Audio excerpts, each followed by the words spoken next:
Dengarkanlah suara hati ini, suara hati yang ingin ku dendangkan. Takkan mampu untuk ku sampaikan, kan ku ungkapkan lewat ceritaku. Berawal dari perkemahan ini. Assalamualaikum, halo guys, welcome to my content. So, kali ini aku mau buat konten cerita. Penasaran aku mau cerita apa ya? Yes, jadi aku mau ceritain pengalaman aku julid malam pada waktu aku SMP. Pada suatu ketika, sekolahku mengadakan kegiatan perkemahan Sabtu Minggu. Dan di malam minggunya, jadwalnya itu ada julid malam. Waktu menunjukkan jam 7 malam. Kita semua disuruh kumpul di lapangan bersama dengan kelompoknya masing-masing. Ketika semua sudah kumpul, perwakilan kelompok disuruh maju untuk mengambil nomor urut pemberangkatan. Dan kelompok aku mendapatkan nomor urut 3. Setelah semua sudah mendapatkan nomor urut, kita semua berdoa dan berangkat diawali dari kelompok 1. Kelompok 1 sudah jalan, lalu disusul dengan kelompok 2. Dan gak lama kemudian giliran kelompok aku. Jadi sebelum jalan itu kita diberi clue tempat pertama yang harus kita tuju.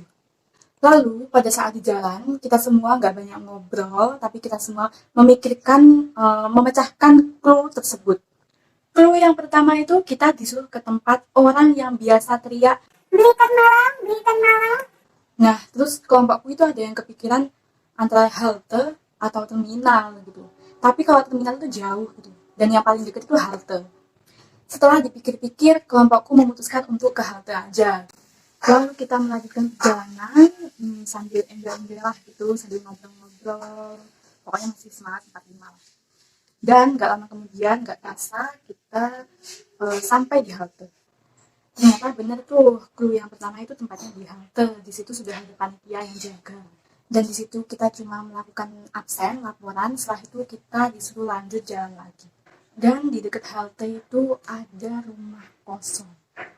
Ternyata kita disuruh melewati rumah kosong itu.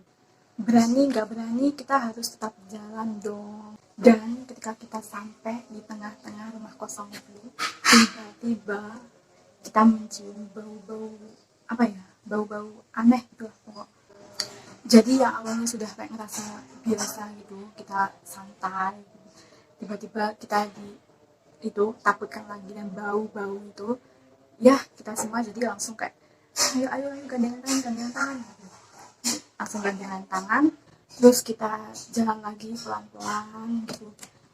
Dan tiba-tiba setelah itu salah satu temanku itu ada pundaknya yang ditepok dari belakang, tok gitu. Dan dia kaget dong, otomatis kita juga ikutan kaget, teriak bareng gitu. Ternyata yang nempok itu salah satu panitia, dan dia itu mau ngasih clue lagi. Oke, kita udah terima clue-nya, terus kita langsung lanjut jalan lagi. Dan akhirnya rumah kosong itu pun terlewati, kita ketemu jalan biasa lagi. Di jalan kita sambil melihat-lihat clue yang diberikan tadi. Pokoknya di clue-nya itu kita diarahkan untuk berjalan sampai menemukan dokter gigi di sekitar jalanan itu. Terus aku mikirnya, dokter gigi gimana gitu, apa mungkin panitia ada yang cosplay jadi dokter gitu.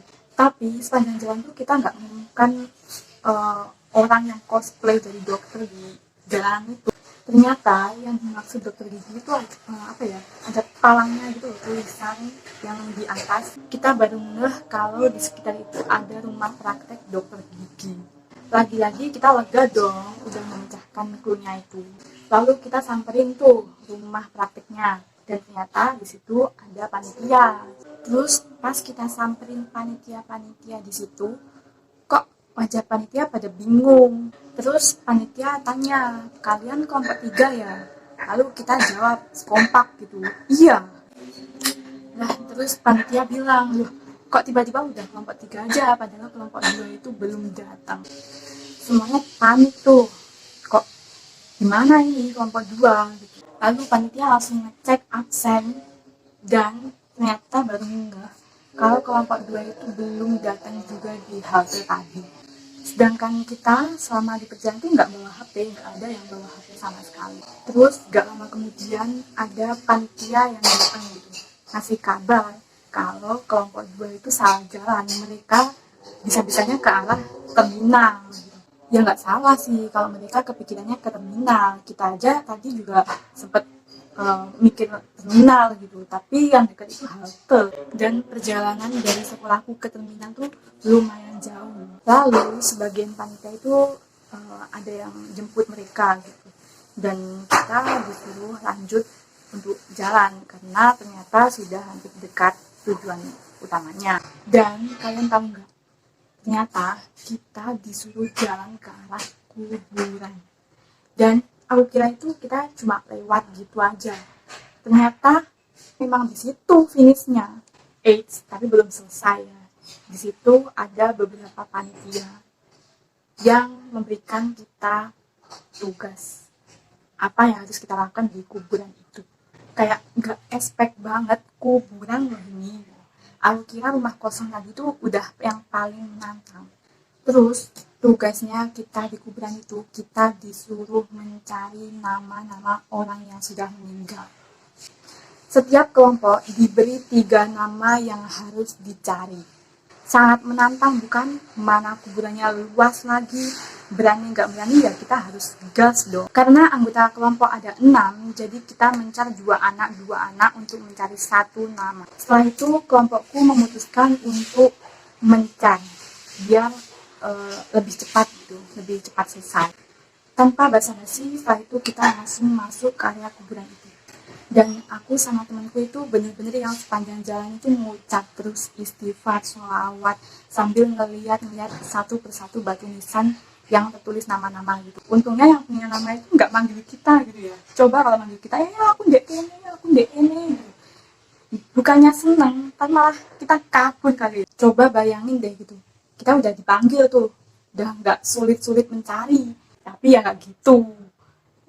Kita ada yang teriak suara aneh aja paling kita kabur, apalagi kita dipanggil gitu, palingan juga udah kabur lah. Oke, pada akhirnya kita menemukan nama-namanya itu dan kita langsung berkumpul lagi dengan kelompok. Lalu kita langsung menemui panitia untuk laporan kalau kita sudah menemukan nama-namanya itu.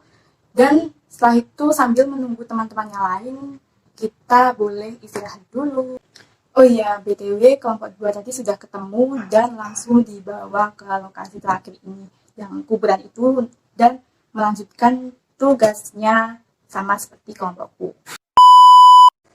Pesan moral yang aku dapat dari perjalanan pengalamanku ini yaitu, ketika kita ada tugas kelompok, jangan sampai ada miskomunikasi. Jadi, kita harus memanfaatkan waktu sebaik mungkin untuk berdiskusi, saling tukar pikiran.